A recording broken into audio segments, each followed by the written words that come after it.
Hello, Reddit. My name is Ben and I'm 35. I never thought I would ever write here, but I need to get this off my chest. My story is about trust, betrayal, and revenge that turned my life upside down. Let's start with what it looked like at first glance. I lived with a woman whom I considered the love of my life. Her name is Liana, and we have been together for 10 years. We weren't officially married yet, but the wedding rings on our fingers were our symbolic promise to each other. We bought a house together in the suburbs of New York. She worked as a sales manager, and I worked as an executive in a real estate company. I always thought we had a strong relationship. We went through a lot. We supported each other in difficult moments, built our house together, and even discussed plans for children. Our friends always said, "You are the perfect couple." Ben and Liana are time-tested love, and I believed in it. Signs I didn't notice. Recently, I noticed that Liana had become distant. She would come home late, explaining it by work meetings. Her phone became an untouchable object for her. She never left it unattended and always turned the screen down. Her laughter and eyes, which used to be always open to me, became alien. I tried to explain it to myself that she was tired at work. We all get exhausted. But somewhere in the back of my mind I had a strange feeling. Once I even asked her, "Are you sure you're happy? You've been acting differently lately." She just laughed. "Ben, what are you talking about? Everything is fine, don't worry." But I was still worried. I kept closing my eyes. Instead of digging deeper, I decided to become an even better guy. I helped out more at home. I offered to take a vacation and spend the weekend together, but she refused. She said she was too busy. I even bought her a new necklace to let her know I loved her. I was naive. I thought I could fix everything if I was good enough. But the truth was already at my doorstep. The day came when everything changed. It was an ordinary Friday night. She said she was going to a party with her colleagues. I offered her a ride, but she refused. "Don't worry, I ordered a taxi. I'll be late, so don't wait for me." I smiled and said, "Okay, have a great party." But something was already starting to break inside me. I felt that this time it was not just a working meeting. Hello, Reddit. It's me again, Ben. If you read my first part, you know that I lived with a woman named Liana, whom I considered my love and partner for life. We were together for 10 years, and I never even suspected that she was capable of something like this. Lately, she started to withdraw. Late returns, work meetings, a phone she wouldn't let go of, but I still wanted to believe that it was just stress. This part is about the moment when I found out the truth, a small detail that changed everything. The night she went to her party with her colleagues, I tried not to dwell on my suspicions, but I had a bad feeling. I sat down on the couch, turned on the TV, but couldn't concentrate on anything. And then, her phone rang. Yes, she had accidentally left her second phone at home. The thing is, she had recently gotten a second number for work. And now I realized that it was something much more. A name came up on the screen, Trevor. I didn't know any Trevor. The phone continued to ring. I hesitated for a few seconds, but then my instincts took over. I picked up the phone. "Hi, beautiful.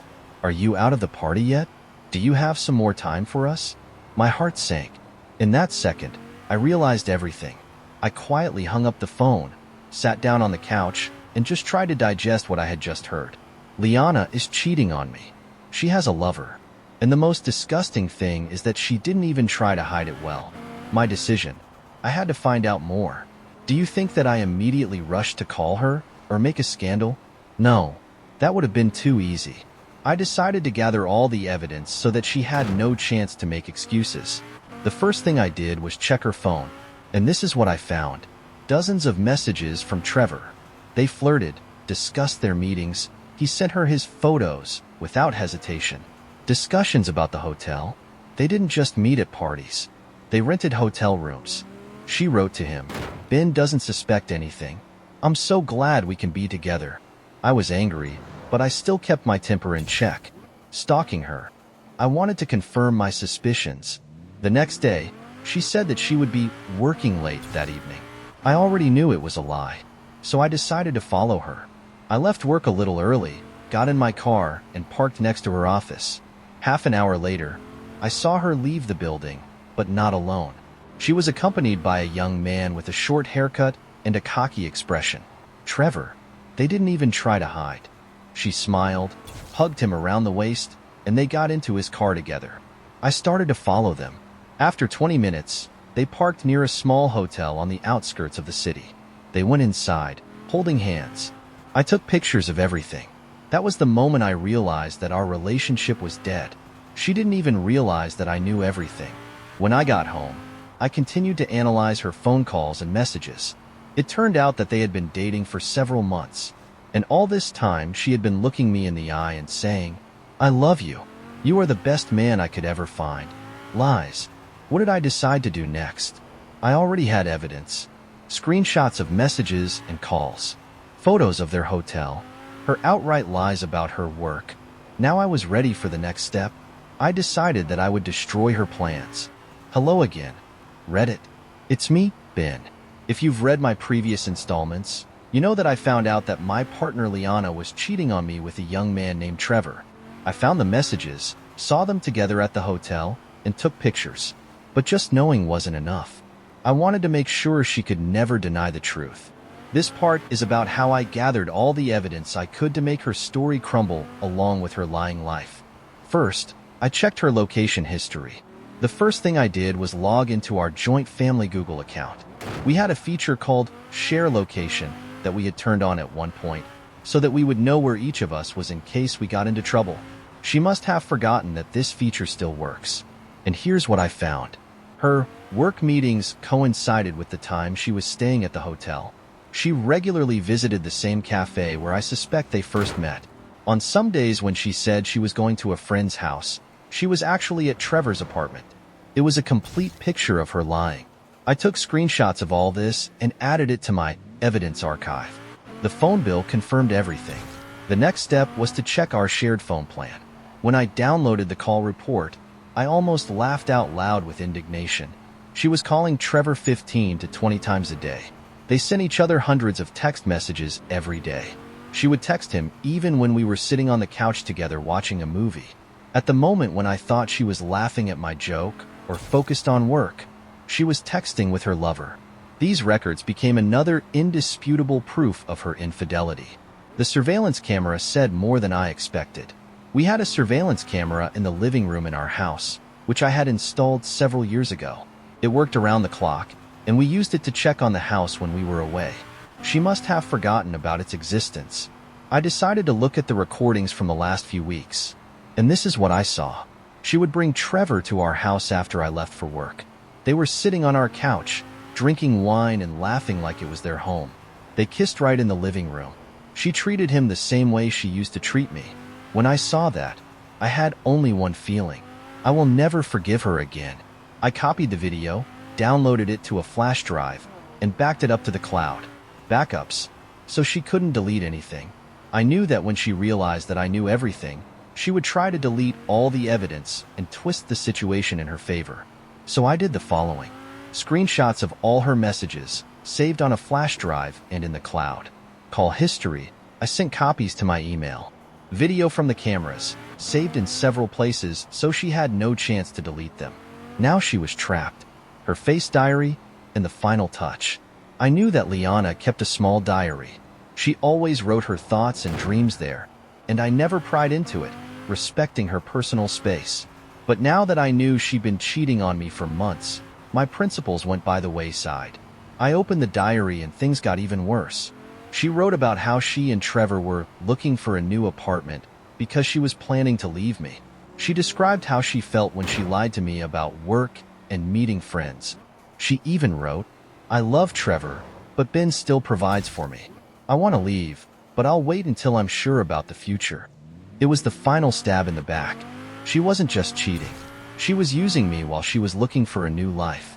I was ready to be exposed. I had everything. Screenshots of messages and calls. Video from surveillance cameras. Her diary with her own thoughts and confessions. Now I was ready for the final step. She thought she could get away with it. She thought she was in control of the situation. But now I was in control. If you read my previous installments, you know that I found out that my partner Liana was cheating on me with Trevor. I gathered all the evidence I could.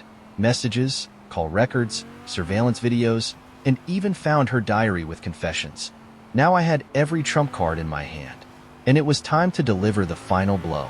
This part is about how I realized my plan of exposure and revenge.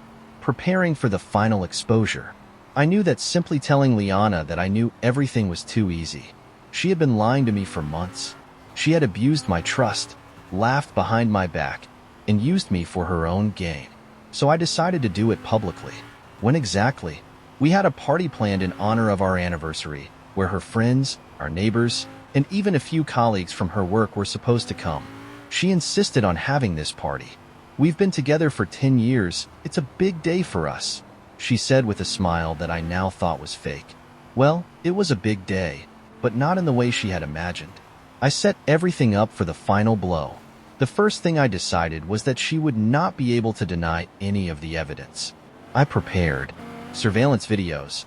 I edited them so that everyone could see her bringing Trevor home, hugging him, and kissing him right in the living room. Screenshots of her messages, with her flirting and discussing their meetings at the hotel. Recordings of her calls. I couldn't resist making a few recordings of her talking to him in my presence, thinking I didn't suspect anything. The diary. I scanned some of the most vivid pages with her confessions and saved them as a PDF file. The plan was simple. I would set up a projector in the living room. I would prepare a short video with all the evidence. I'll run it when everyone is at the party. The day of the expose. The day of the party has arrived. Liana was in the perfect mood. She walked around the house checking the decorations and food and hugged me from time to time.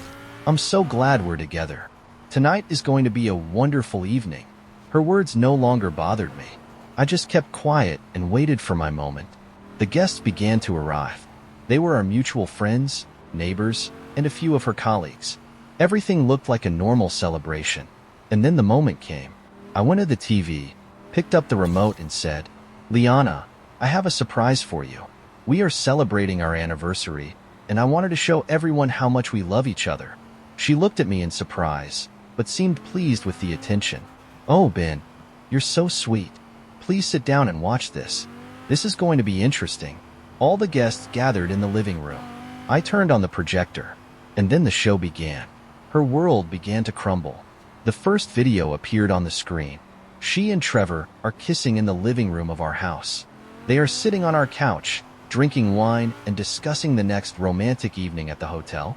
She hugs him in the kitchen, the same place where we used to have breakfast together. The room is dead silent. Her friends stared at the screen with their mouths open. Her boss shook her head, looking outraged. Liana herself just turned pale and froze. "What? It's not true. It's old footage," she said in a trembling voice.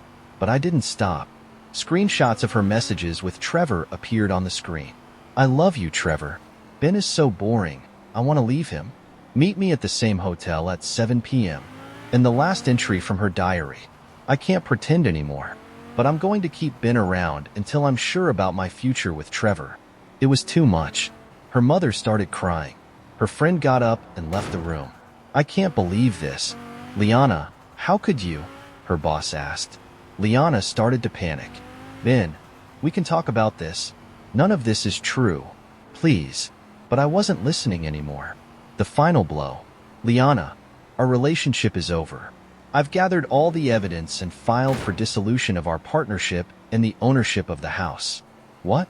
You can't. Ben, I love you. Please." "No. You only loved yourself and used me. Now you've lost everything." I left the room, leaving her alone with her humiliation. Liana was left alone with her humiliation. The guests started to leave one by one. Her friend tried to talk to her, but she just sat on the floor with her face in her hands. An hour later, she returned home. "Ben, please, we have to talk. You can't just leave." I silently pointed to the door. "This is not your home anymore. Take your things and leave." "But I have nowhere to go." "That's not my problem. You should have thought of that before." She tried to start crying, but this time I didn't fall for it. She packed some things and left. For good. Her career was over, too. The next day, I found out that her boss was very outraged at the party. Their company had strict rules about office romances. Trevor was fired immediately, and Liana was sent on unpaid leave. And a week later, she was also asked to write a letter of resignation. Trevor left her too. A few days later, she called me. Ben, I made a terrible mistake. Trevor dumped me. He said he didn't want a serious relationship and was tired of the drama. Well, that's expected. He just used her, and when she became a problem for him, he threw her away like a piece of trash. What happened to her next? Liana tried to look for a job, but her reputation was already ruined. Her friends turned away from her when they found out what she had done. She had lost everything she cared about. What about me? I took back my house, fully registered it for myself. I started a new life, without lies and humiliation. I will not allow anyone to treat me like that anymore. And do you know what? I feel free.